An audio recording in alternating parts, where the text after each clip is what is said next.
Dear students of 11th Science, my name is Abrar Sheikh, Assistant Teacher, Anglo-Urdu High School, Nandurbar. Today I am going to teach you subject chemistry, and the topic is some basic concepts of chemistry. Please watch the video completely and hit the like button if you like it and share it. And please subscribe to my channel to have such videos. Thank you. इस video को पूरा देखिए और पसंद आने पर like और share ज़रूर कीजिए और मेरे चैनल को सब्सक्राइब कीजिए। Thank you. आज हम लोग स्टडी करने वाले हैं एटॉमिक एंड मॉलिक्यूलर मासेस, जिसमें सबसे पहला टॉपिक है एटॉमिक मासेस। तो एटॉमिक मासेस क्या होता है? एक्चुअली इसे हम क्रूडली कह सकते हैं it is mass of an atom. ये एक एटम का मास होता है और इसे एक्सप्रेस किया जाता है AMU, मानी एटॉमिक मास यूनिट से इसको रिप्रेजेंट करते हैं। ठीक है, और इसका डेफिनेशन ये है, यानी एटॉमिक मास यूनिट जो है ये क्या है? तो एटॉमिक मास यूनिट ये 1 कार्बन 12 जो होता है उस कार्बन 12 के एक एटम के 12th पार्ट मास के बराबर होता है। यानी कार्बन 12 के एक एटम का जो मास है, जो उसका वजन होगा, उस वजन का 12वां हिस्सा या उसका 12th पार्ट के मास का जो है वो होता है 1 एटॉमिक मास यूनिट। ओके, अब बाद में इस एटॉमिक मास यूनिट की वैल्यू जो है वो डिफाइन की गई। कैसे डिफाइन की गई? तो इस तरह से डिफाइन की गई कि जो कार्बन 12 आइसोटोप है, यानी कार्बन 12 जो है, इस कार्बन 12 के एक एटम का मास लिया गया। ठीक है, और एक एटम के मास से इसे मल्टीप्लाई करके एक एटॉमिक मास यूनिट की कीमत मालूम की गई। तो एक एटॉमिक मास यूनिट की कीमत कैसे मालूम की जा सकती है? तो हम देख सकते हैं कि 1 atomic mass unit is equal to 1/12, यानी 12वां हिस्सा है ये किसका? It is the 1/12 part of the mass of 1 carbon 12। एक कार्बन 12 एटम के 1/12वां वजन का हिस्सा होता है 1 एटॉमिक मास यूनिट। तो एक कार्बन 12 का वजन कितना? तो जब इसको प्रैक्टिकली कैलकुलेट किया गया तो it is found to be 1.992648 into 10⁻⁻23 grams. ये जो है स्टूडेंट्स, ये एक कार्बन के एटम का मास है। कार्बन 12 का एक एटम जो है उसका ये वजन है। अब 1/12 को 1.992648 इंटू 10⁻⁻23 ग्राम्स से जब मल्टीप्लाई किया जाता है, the answer comes out to be 1 atomic mass unit, यानी 1.66056 इंटू 10⁻⁻24 ग्राम्स। यानी एक एटॉमिक मास यूनिट की ग्राम में जो वैल्यू है वो वैल्यू आती है 1.66056 इंटू 10⁻⁻24 ग्राम्स। ठीक है, और इस एटॉमिक मास यूनिट को पहले एटॉमिक मास यूनिट कॉल किया गया, फिर बाद में रिसेंटली इसको रिप्लेस किया गया है एज यूनिफाइड मास यूनिट। यानी इसको अब जो है वो सिर्फ यूनिफाइड मास कहा जाता है, या इसी को डाल्टन भी कहा जाता है। और एक्सप्रेस करने के लिए, डिनोट करने के लिए इसको स्मॉल यू से या कैपिटल डी स्मॉल ए, डाल्टन, इससे इसको डिनोट किया जाता है। ठीक है, तो दिस वे हमने सीखा कि 1 एटॉमिक मास यूनिट क्या है? 1 एटॉमिक मास यूनिट कार्बन 12 के एक एटम का 1/12वां हिस्सा है। ठीक है, it is the 1/12 the mass of 1 carbon 12 atom. एक कार्बन 12 एटम के 12वें हिस्से के बराबर एक एटॉमिक मास यूनिट होता है। और एक एटॉमिक मास यूनिट को जब हमने कैलकुलेट किया ग्राम्स में, तो उसकी कीमत हमको मिली 1.66056 into 10⁻⁻24 grams. Okay, now you are asked a problem. आपको प्रॉब्लम पूछा गया है कि mass of an atom of oxygen in grams is 26.56896 into 10⁻⁻24 grams.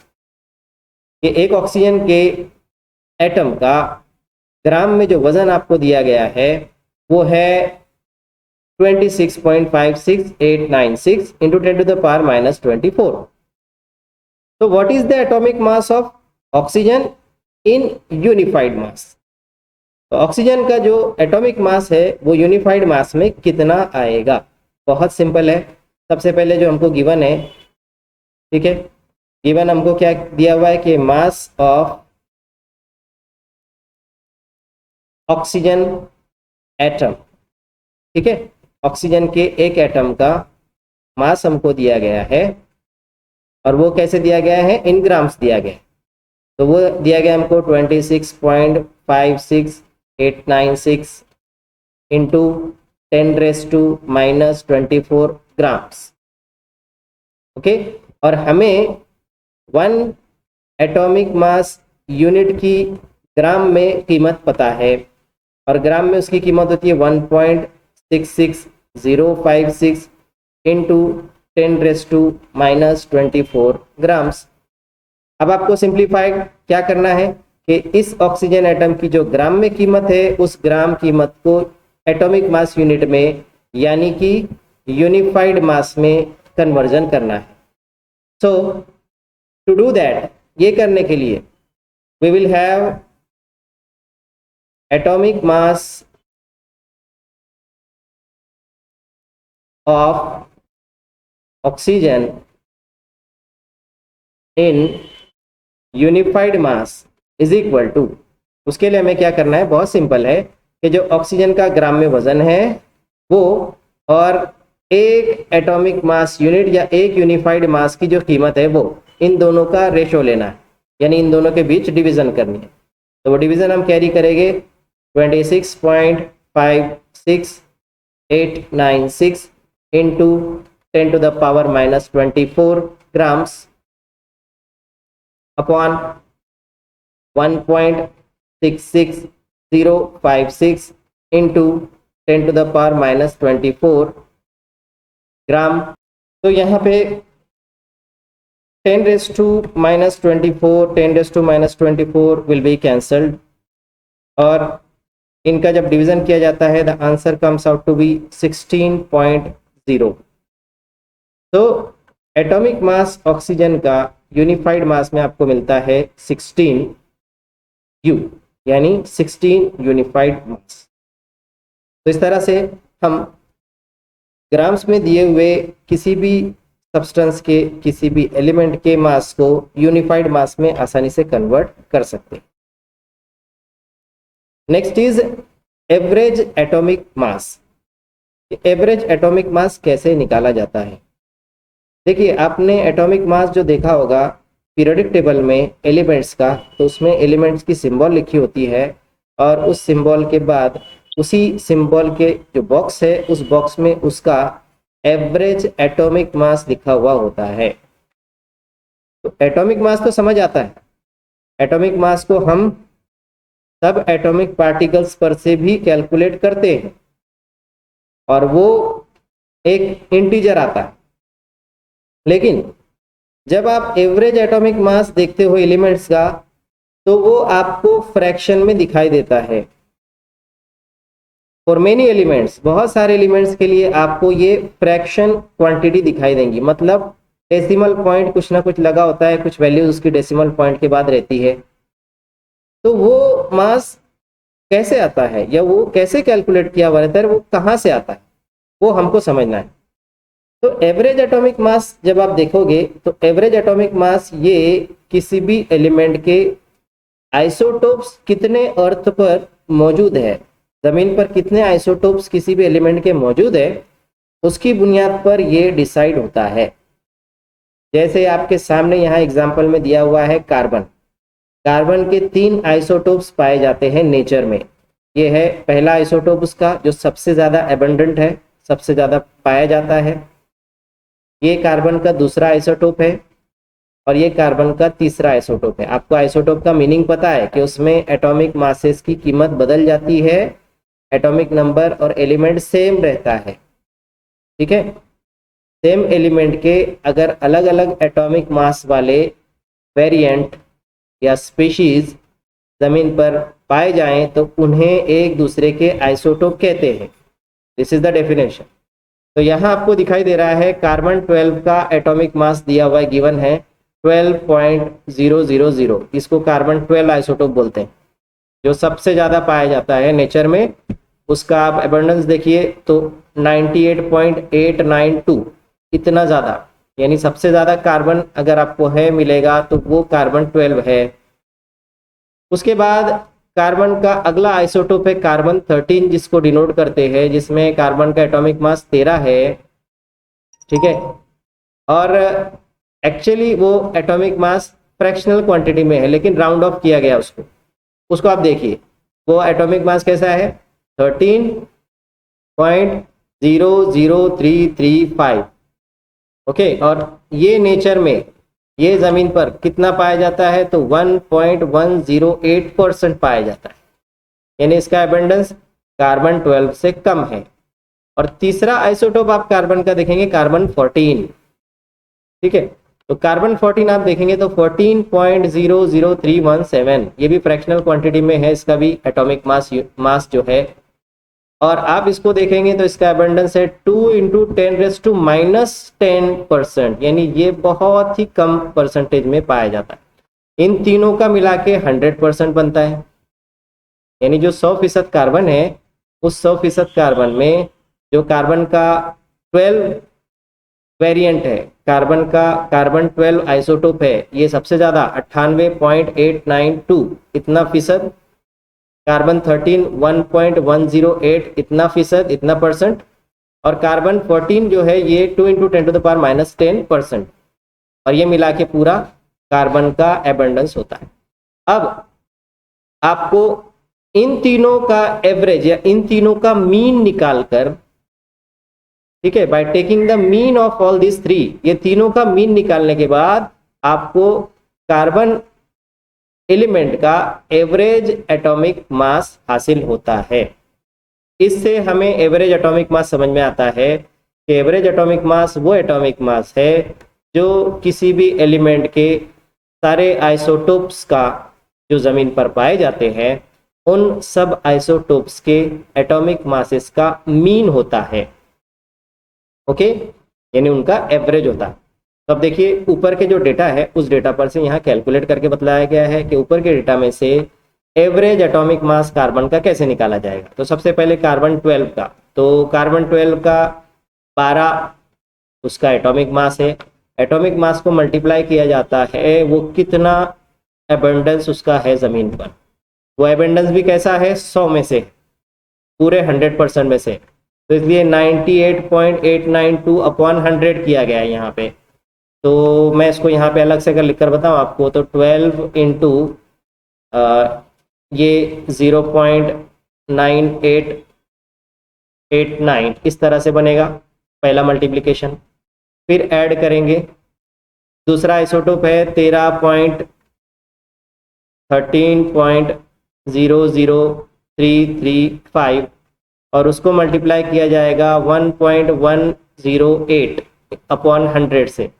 ठीक है, तो इसका मल्टीप्लिकेशन 100 से डिवाइड करने के बाद आपका बन जाएगा 0.018108 इस तरह से कुछ बनेगा, प्लस तीसरा आइसोटोप कार्बन 14 का जो एटॉमिक मास है वो है 14.00317 14.00317 इंटू 2 इंटू 10⁻⁻10/100। ठीक है, तो 100 से डिवाइड करने के बाद 2 इंटू 10⁻⁻10 जो है ये 2 into 10⁻, it will become -12 by dividing with 100। और इन सब को जब इन सब को ऐड अप कर लेते हैं, इसको मल्टीप्लाई किया, दूसरे को मल्टीप्लाई किया उसके अबंडेंस से, तीसरे को मल्टीप्लाई किया उसके अबंडेंस से, और जब उसका आंसर निकाला, तीनों के आंसर्स को ऐड किया, जमा किया, तो जमा करने के बाद, ऐड करने के बाद the answer comes out to be 12.011 unified mass. तो ये जो 12.011 यूनिफाइड मास है, ये है कार्बन का एवरेज एटॉमिक मास, और ये एवरेज होता है उसके सारे आइसोटोप्स के एटॉमिक मासेस का, यानी मीन होता है। ओके, अब इसकी एग्जांपल्स आपको दिए गए हैं, जो मैंने आपको समझाया कि एवरेज एटॉमिक मास कैसे होता है, और जो हम पीरियोडिक टेबल में एवरेज एटॉमिक मासेस देखते हैं एलिमेंट के बॉक्स में, और वो आपको फ्रैक्शनल क्वांटिटी दिखाई देती है, जबकि हम प्रोटॉन और न्यूट्रॉन काउंट करने के बाद जो वैल्यू निकालते हैं वो वैल्यू इंटीग्रल वैल्यू होती है। जैसे यहाँ दिख रहा है आपको, है ना, कार्बन का हम लिखते हैं कार्बन 12, कार्बन 13, कार्बन 14। 12 तो ठीक है कि वो इंटीग्रल वैल्यू है, लेकिन 13 और 14, 13 और 14 को आप देखें तो उनकी एक्चुअल जो वैल्यू है वो आपको पॉइंट में दिखाई दे रही है, फ्रैक्शन में दिखाई दे रही है। ऐसे ही नाइट्रोजन देखिए तो नाइट्रोजन 14 और 15 है, लेकिन एक्चुअल वैल्यू जब एवरेज निकालने के बाद आती है तो 14 पॉइंट। तो ये पॉइंट में जो वैल्यू आती है वो असल में एवरेज एटॉमिक मास होता है, और फिर उसी एवरेज एटॉमिक मास को राउंड ऑफ किया जाता है।